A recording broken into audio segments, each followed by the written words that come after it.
Big ಮಾರ್ನಿಂಗ್ಗೆ ಮತ್ತೊಮ್ಮೆ ಸ್ವಾಗತ. ನಾವು ನಾಗಮಂಗಲದಲ್ಲಿ ನಡೆದಂತಹ ಕಲ್ಲು ತೂರಾಟ ಘಟನೆಯನ್ನು ಆರಂಭದಲ್ಲೇ ಅಂದರೆ ನಿನ್ನೆ ಎಲ್ಲ ಮೊನ್ನೆ ರಾತ್ರಿ ಕರ್ನಾಟಕ ಪ್ರೈಮ್ ಟೈಮ್ನಲ್ಲಿ 9:30ಕ್ಕೆ ಬ್ರೇಕ್ ಮಾಡಿದ್ವಿ ಭಾಳ ದೊಡ್ಡ ಮಟ್ಟದಲ್ಲಿ. ಆಗಲೇ ಪೊಲೀಸರು ಅಶೋಕ್ ಕುಮಾರ್ ಎನ್ನುವಂಥ ಪೊಲೀಸರು ಇದೀಗ ಸಸ್ಪೆಂಡ್ ಆಗಿದ್ದಾರೆ.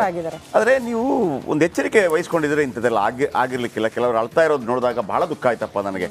ಯಾಕೆಂದರೆ ಅವರಿಗೆ ಪಾಪ ಬಿಕ್ಕಿ ಅಳ್ತಾ ಇದ್ದಾರೆ. ಒಬ್ಬರು ಮುಸ್ಲಿಂ ಇವರು ಏನು ಅಂಗಡಿಯವರು ಹೋಯ್ತು ಸರ್ ಹೌದು ಇಷ್ಟು ಲಾಸ್ ಆಗಿದೆ ಅಂತೇಳಿ ಟೋಟಲ್ ಇದ್ರ ಬಗ್ಗೆ ಹೇಳ್ತಾ ಇದ್ರು. ಆ್ಯಂಡ್ ಈಗ 53 ಜನರ ವಿರುದ್ಧ FIR ಹಾಕಿದ್ದಾರೆ. ಅದರಲ್ಲಿ ನೋಡಿ ಇವರೇ ಸಸ್ಪೆಂಡ್ ಆಗಿರೋದು. ಓಕೆ, ಆಮೇಲೆ ಹಿಂದೂಗಳಿಗೂ ಹಾಕಿದ್ದಾರೆ, ಮುಸಲ್ಮಾನರಿಗೂ ಹಾಕಿದ್ದಾರೆ.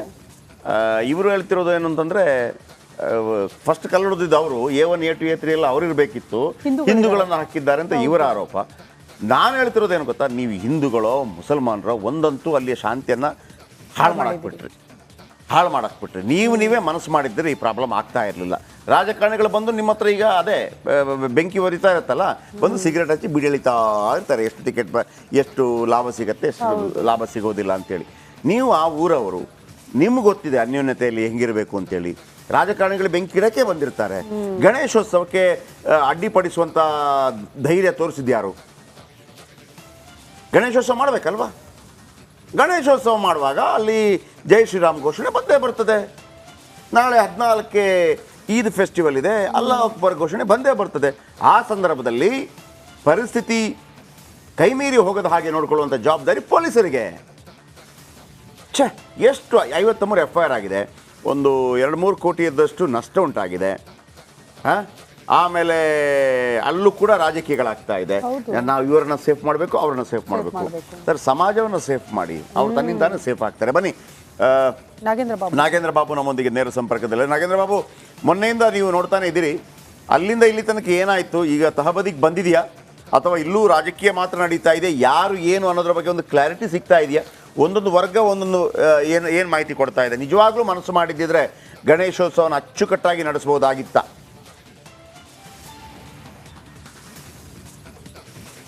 S, exactly Jayaprakash Shetty. ನಿಜವಾಗ್ಲೂ ಕೂಡ ಮನಸ್ಸು ಮಾಡಿದರೆ ಅಚ್ಚುಕಟ್ಟಾಗಿ ಅವತ್ತಿನ ಗಣೇಶ ವಿಸರ್ಜನೆ ಯಾತ್ರೆಯನ್ನು ಸಂಪೂರ್ಣಗೊಳಿಸ್ಬೋದಿತ್ತು. ಆದರೆ ಕೆಲವರು ಇಲ್ಲಿ ರಾಜಕೀಯವನ್ನು ಕೂಡ ಮಾಡೋದಕ್ಕೆ ಮುಂದಾಗ್ತಿದ್ದಾರೆ ಅಂದರೂ ಕೂಡ ತಪ್ಪಾಗೋದಿಲ್ಲ. ಆದರೆ ಇವರ ಒಂದು ರಾಜಕೀಯ ಬಡಿದಾಟದ ನಡುವೆ ಇವತ್ತು ಕೂಸು ಬಡವಾಯಿತು ಅನ್ನೋ ಹಾಗೆ ಇವತ್ತು ಸಾಕಷ್ಟು ಜನ ತಮ್ಮ ಅಂಗಡಿಗಳನ್ನು ಮುಂಗಟ್ಟುಗಳನ್ನು ಕಳ್ಕೊಂಡಿದ್ದಾರಲ್ಲ, ಅವರು ಕಣ್ಣೀರನ್ನು ಹಾಕ್ತಿದ್ದಾರೆ.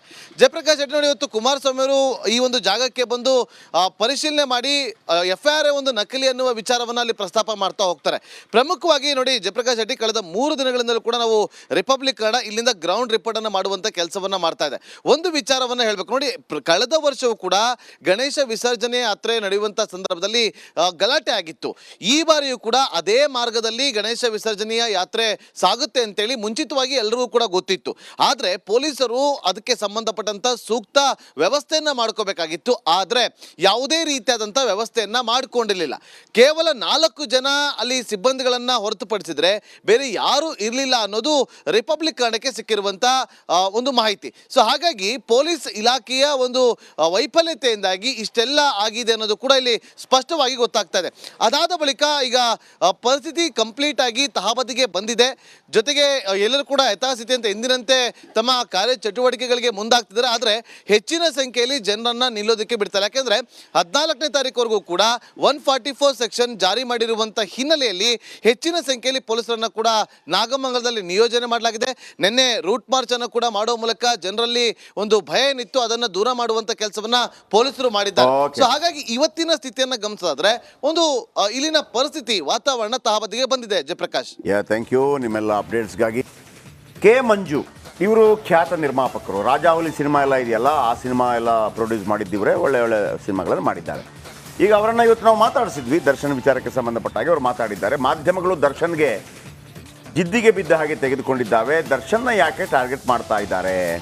ದರ್ಶನ್ ಬೆಂಬಲಿಸಿ ನಿರ್ಮಾಪಕ ಕೆ ಮಂಜು ಮಾತನಾಡಿದ್ದಾರೆ. ಆರೋಪಿ ದರ್ಶನ್ಗೆ ಜಾಮೀನು ಸಿಕ್ಕೇ ಸಿಗುತ್ತೆ ಅನ್ನುವಂಥ ವಿಶ್ವಾಸದ ಮಾತನಾಡಿದ್ದಾರೆ. ಕನ್ನಡ ಚಿತ್ರರಂಗಕ್ಕೆ ದರ್ಶನ್ ಆಸ್ತಿ ಅಂತ ಹೇಳ್ತೀನಿ. ಪುನೀತ್ ಅವರನ್ನು ಕಳ್ಕೊಂಡ್ಬಿಟ್ಟಿದ್ದೀವಿ. ರಿಪಬ್ಲಿಕ್ ಕನ್ನಡಕ್ಕೆ ಕೆ ಮಂಜು ಪ್ರತಿಕ್ರಿಯೆಯನ್ನು ಕೂಡ ಕೊಟ್ಟಿದ್ದಾರೆ, ಮಾತಾಡಿದ್ದಾರೆ. ಅವರು ಹೇಳ್ತಾರೆ, ನೀವೆಲ್ಲ ಟಾರ್ಗೆಟ್ ಮಾಡ್ತಾ ಇದ್ದೀರಿ ಅವರನ್ನು ಅನ್ನುವಂಥ ರೀತಿಯಲ್ಲಿ ಹೇಳ್ತಾ ಇದ್ದಾರೆ. ಆಮೇಲೆ ಇದರ ಜೊತೆಗೆ ಇದು ಕೆ ಮಂಜು ಅಂದರೆ ಅವರು ಕೊಬ್ಬರಿ ಬಿಸ್ನೆಸ್, ಇವ್ರನ್ನ ಕೊಬ್ಬರಿ ಮಂಜ ಅಂತಲೂ ಕೂಡ ಕರೀತಾರೆ. ಕೇಳಿಸ್ಕೊಳ್ಳಿ ಏನು ಹೇಳಿದ್ದಾರೆ ಅಂತ.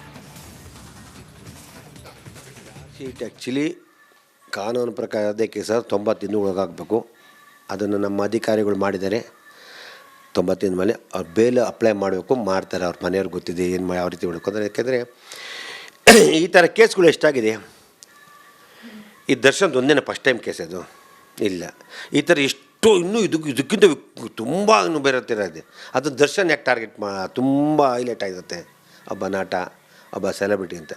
ಅವನು ಮನುಷ್ಯನೇ, ಅವನು ಮಾಡಿದ್ದನ್ನು ಬಿಟ್ಟು ನಾವು ಯಾರಿಲ್ಲ. ನ್ಯಾಯಾಲಯಕ್ಕೆ ಮಾತ್ರ ಗೊತ್ತಾಗುತ್ತದೆ. ಅದನ್ನು ನಾವು ಕೆಲವು ಮಾಧ್ಯಮದವರಾಗ್ಬೋದು, ಕೆಲವು ಬೇರೆಯವರು, ಕೆಲವು ರಾಜಕೀಯದವರಾಗ್ಬೋದು, ಕೆಲವು ಅಧಿಕಾರಿಗಳು ಅವನ್ನ ಟಾರ್ಗೆಟ್ ಆಗಿದೆ ಅಂತ ನನಗೆ ತುಂಬ ಜನ ಹೇಳ್ತಾರೆ.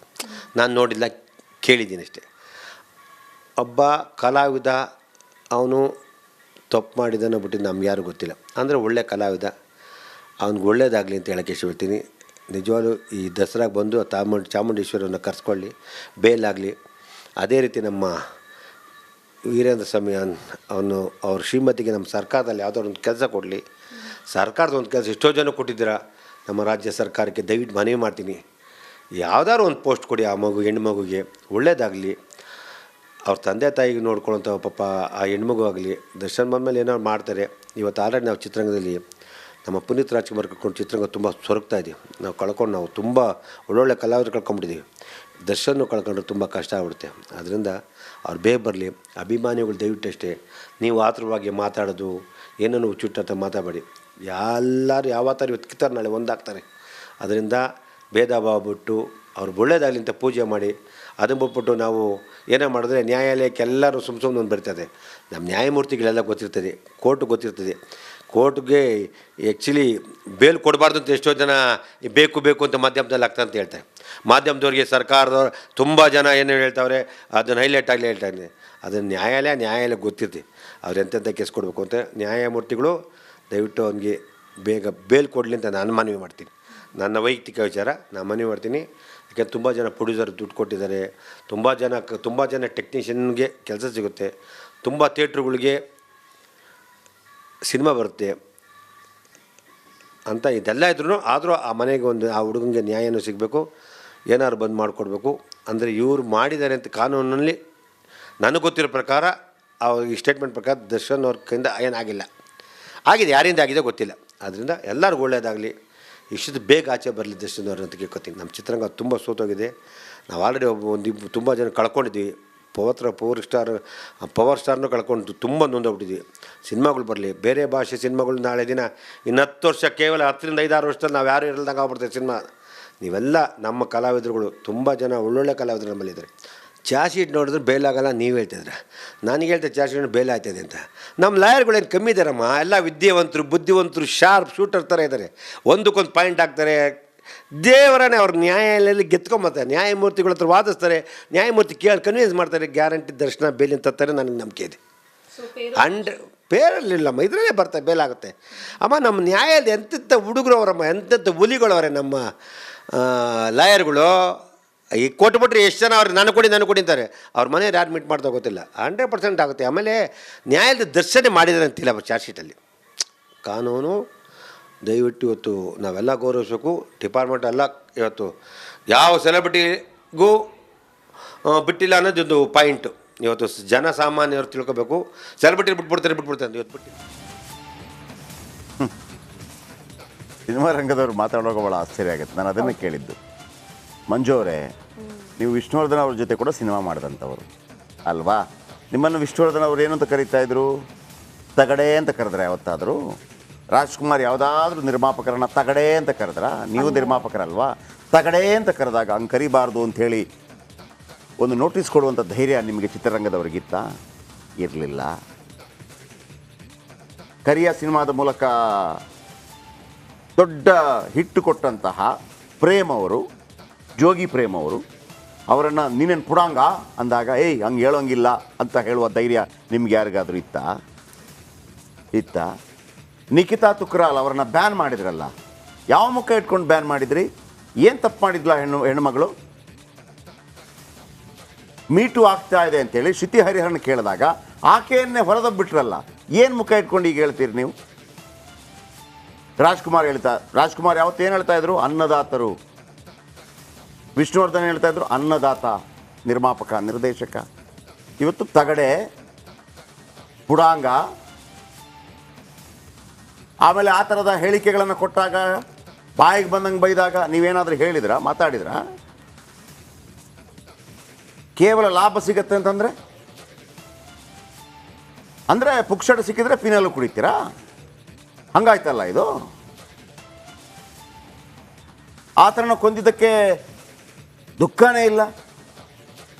ಆಮೇಲೆ ನೀವು ಕೊಂದವರು ಸರೆಂಡರ್ ಆಗಬೇಕಾಗಿತ್ತು. ನೀವೇ ಸಂಬಂಧಪಟ್ಟವರು ದರ್ಶನ್ ಹೇಳಬೇಕಿತ್ತು, ನಾನು ಯಾವುದೇ ಕಾರಣಕ್ಕೂ ನನ್ನ ಅಭಿಮಾನಿಗಳನ್ನು ಬಲಿಪಶು ಮಾಡೋದಿಲ್ಲ, ನಾನೇ ಸರೆಂಡರ್ ಆಗ್ತೀನಿ, ನನ್ನ ಹೆಂಡತಿಗ ಮತ್ತೊಂದಕ್ಕಾಗಿ ನಾನು ಹಿಂಗೆ ಕೊಲೆ ಮಾಡಿದ್ದೀನಿ, ಹಿಂಗಾಗೋಯ್ತು, ನಾನೇ ಸರೆಂಡರ್ ಆಗ್ತೀನಿ ಅಂತ. ಪಾಪ ಗಿರಿನಗರದಲ್ಲಿ 5-5 ಲಕ್ಷ ಸಾಲ ಮಾಡ್ಕೊಂಡಿದ್ದವ್ರನ್ನ ತಗೊಂಬಂದ್ಬಿಟ್ಟು ಅವರ ತಲೆ ಕತ್ತು ಕುಯಿಸ್ತಾ ಇದ್ದೀರಲ್ವಾ?